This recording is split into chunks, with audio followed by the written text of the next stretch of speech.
역사의 퇴행, 독재의 서사 516 군사 쿠데타와 그 이후 1.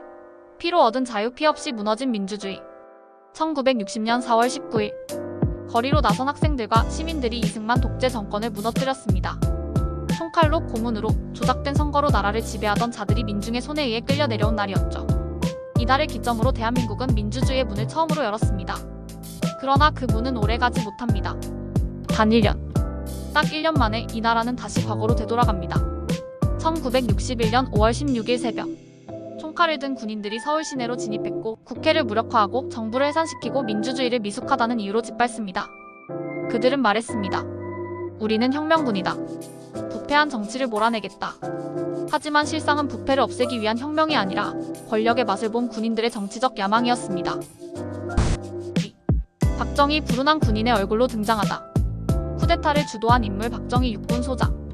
그는 가난한 농민의 아들, 일본 군사학교 출신, 남로당 가입 전력으로 숙청될 뻔했던 과거를 가진 이중적 인물이었습니다.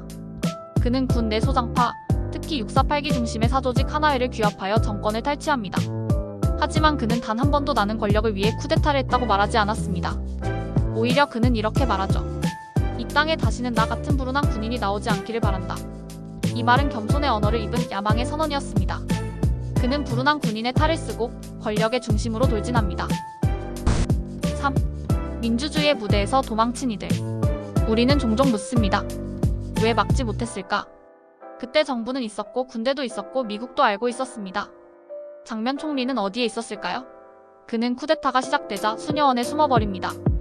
국무총리로서의 마지막 결정은 침묵이었고 그의 정치 생애는 무책임한 퇴장으로 끝납니다.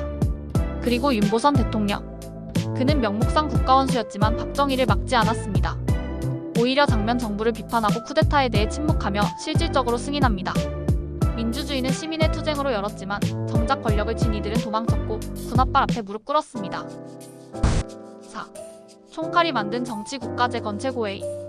박정희와 군인들은 곧 국가재건최고회의라는 군사정부를 세웁니다. 계엄령 하에 국회를 해산하고 헌법을 정지시키며 언론을 통제합니다. 정치인은 연금되고 재벌은 국가의 하수인이 됩니다. 그리고 무엇보다 군대가 법 위에 서는 질서가 만들어집니다.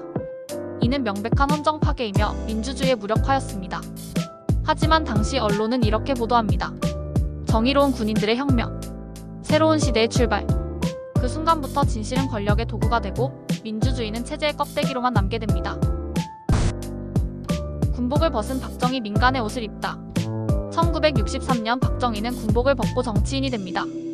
군사정부의 권력을 유지하기 위해 스스로 대선에 출마하고 민정이항이라는 이름 아래 군사독재를 제도화합니다. 그가 말한 다시는 군이 정치에 개입하지 않도록 하자는 선언은 자기 합리화의 상징이 되었고 이 나라는 군인 출신 대통령의 손에 맡겨지게 됩니다. 그 후 박정희는 긴급조치, 중앙정보부 유신헌법을 통해 헌법 위에 군림하는 절대 권력을 완성합니다. 이때부터 대한민국은 다시 한번 독재국가로 전락합니다. 6. 역사에서 민주주의는 얼마나 연약한가? 1961년 5월 16일은 단순히 정권이 바뀐 날이 아닙니다. 민중의 피로 쟁취한 민주주의가 단 하룻밤에 아무 저항 없이 무너진 날입니다. 누구도 맞서지 않았습니다. 총리를 대신해 싸운 시민도 없었고 대통령은 침묵했고 언론은 침묵을 칭송으로 바꿨습니다. 그리고 우리는 이 무력한 체념 속에서 박정희라는 인물을 맞이합니다. 그는 말합니다. 나는 혁명을 했다. 그러나 그가 만든 것은 혁명이 아니라 혁명을 배신하고 독재로 나아간 길이었습니다. 7. 퇴행은 언제나 정당성을 가장한다. 독재는 늘 이렇게 시작됩니다. 혼란, 불안, 무능한 정치 그리고 구원자처럼 나타난 한 사람.